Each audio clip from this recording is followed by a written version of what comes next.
Something big is brewing in Vancouver as trade talks intensify around two key players within the Vancouver Canucks roster, going as far as saying the relationship has soured. But not only that, we get an interview with Adam Foote with a lot of quotes coming out that will have Canucks fans fired up. We're going to break down all these quotes from Adam Foote, including these reports on two Canucks players on the trade block. We're going to break down all this and more in this episode. You're not going to want to miss it. So let's just hop straight into the Adam Foote, where we did see a quote and a full article on this will be linked below. It's a great read, where Adam Foote, when hired, met in Detroit with Quinn Hughes and Thatcher Demko and Elias Pettersson, who flew in on his own time and short notice. He said with this virtual meeting he had with the rest of the group, it's not magic dust. It's a process. The group, the leadership group, they're gonna take care of themselves. It's their room, right? They got to hold each other accountable. They've got to push each other.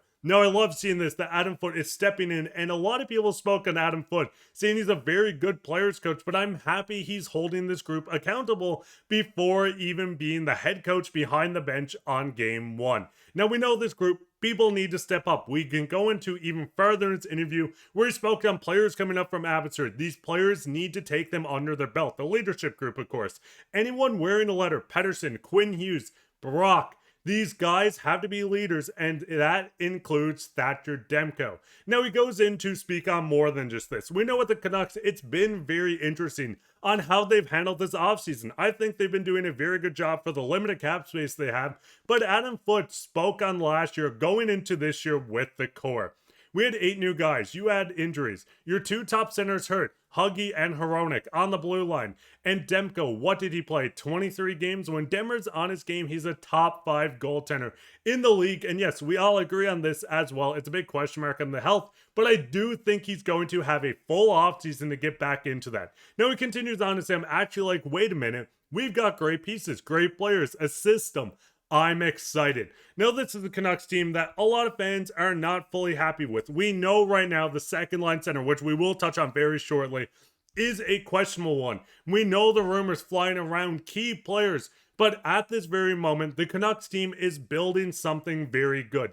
We know this is a team that brought back fan favorites, extended some in Thatcher Demko and Conor Garland, locking Brock Boeser up. But with this team, they need to get better, and Patrik Allvin addressed that just 2 days ago, where he talked on the center mark. He said, we're going to continue to look and see what is available. Obviously, I don't know if it was it one of the centers available at free agency market today and no trade. So obviously teams are holding on to the centers. So we'll see where it goes. Now with this, they know they need to add more center depth. With Pius Suter joining the St. Louis Blues, you lose an available option, but you do get more options coming up through the system. But we'll touch on that in a moment. But with this team right now, we know there has to be some tweaks to it before we get fully into contention. And that goes into Rick Dhaliwal speaking and saying they're trying to move 2 guys right now, Dakota Joshua and Teddy Blueger.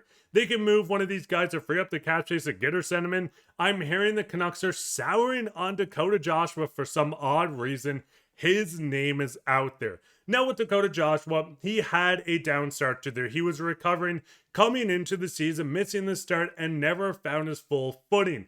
But Dakota Joshua, and I want to make it very clear, I love him. He's a hell of a player. There's a lot of speculation flying around on what the Canucks would move to get a center, and it seems like a lot of guys in their bottom 6 is what they're looking to move on from, as these contracts are quite big. Now continue on, Frank Cervelli said Dakota Joshua would be very easy to move.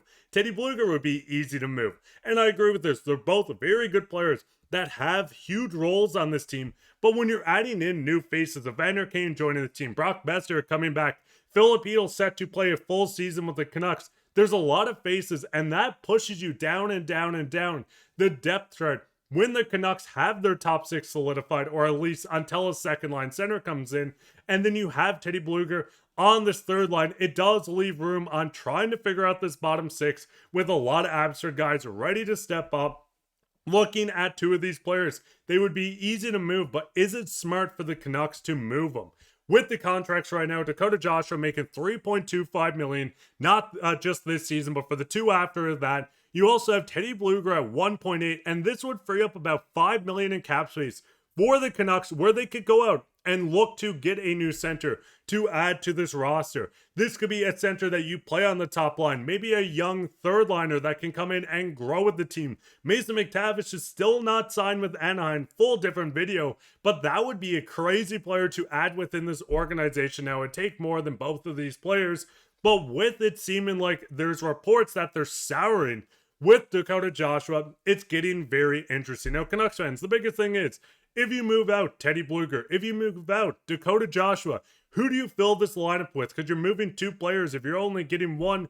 And I think that's where we're going to get into an interesting conversation with this team. Right now, with Dakota Joshua, we know how good he can be. 18 goals, 32 points in 63 games. Playing with Conor Garland during that season, looking like one of the best lines in hockey, at least for the second line. But with Dakota Joshua, we know how good he can be. Stepping up, almost scoring 20 goals, having a down year. Every Canucks player had a down year, minus Quinn Hughes, who always plays very well because he's the best defenseman in the league. That's what he's paid to do. But with the team looking to bounce back, do you hold on to Dakota Joshua or do you move him out in a trade and hope to recoup some value on this? And that goes straight into Teddy Blueger as well. I know with Teddy Blueger, a great third line center that can step up in a pinch, scoring 26 points last year, 28 the year before, 1.8 million. This is a very, very, very good contract for Teddy Blueger. And if you get him further up in the lineup, he will be more productive. Never going out and scoring 40 points for you, but Teddy Blueger is your perfect third line center within this group, still putting up decent numbers in the playoffs. We've seen 2 points in 6 games back with Vegas, winning a cup. He has the experience. Teddy Blueger and Dakota Joshua are very big pieces.